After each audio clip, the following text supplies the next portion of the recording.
شب عاشورہ ہے، آقا علیہ السلام کے نواسے حضرت امام علی مقام امام حسین علیہ السلام، تھکے ماندے حسین، کربلا کا وہ سفر، تھکے ماندے حسین ٹیک لگا کر بیٹھے ہیں کہ آنکھ لگ جاتی ہے۔ ادھر یزیدی اور زیادی لشکریوں نے اہل بیت کے خیموں پر حملہ کرنے کا فیصلہ کر لیا۔ جب یزیدی اور زیادی لشکری آگے بڑھے، ایک شور بپا ہوا۔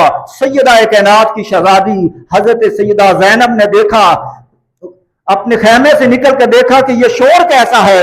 جب دیکھا تو یزیدی اور زیادی لشکر آگے بڑھ رہا ہے۔ آپ دوڑ کر اپنے بھائی حسین کے پاس گئی، جا کے کہا کہ اے حسین بھائی اٹھ جائیے، دشمنوں نے حملے کی تیاری کر لی ہے۔ فرمایا بہن کوئی بات نہیں ہے، اگر انہوں نے تیاری کر لی ہے تو ہم نے بھی تیاری کر لی ہے۔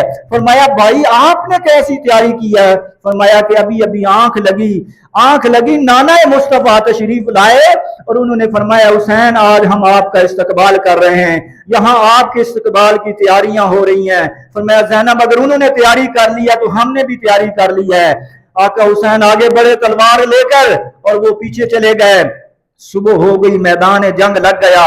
آقا حسین نے اپنے بابا علی المرتضیٰ کا امامہ پہن لیا، اپنے نانا جان کی تلوار ہاتھ میں لے کر کھڑے ہیں اور منصوبہ بندی کر رہے ہیں۔ کیا کرنا ہے؟ منصوبہ بندی کر رہے ہیں۔ اتنے میں گرد میں سے ایک جوان نکلتا ہے، ایک سوار نکلتا ہے، آ کر حسین کے سامنے کھڑے ہو جاتا ہے، عرض کرتا ہے حسین کیا میری معافی ہو سکتی ہے؟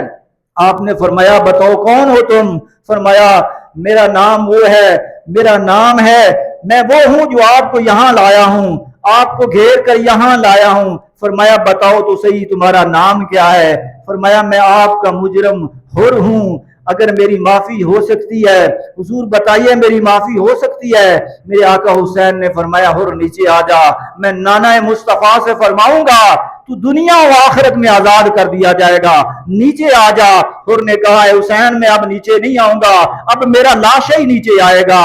حر گیا، لڑتا رہا یہاں تک کہ حسین کا حر شہید ہو گیا۔ میدان کربلا کا پہلا شہید حر شہید ہو گیا۔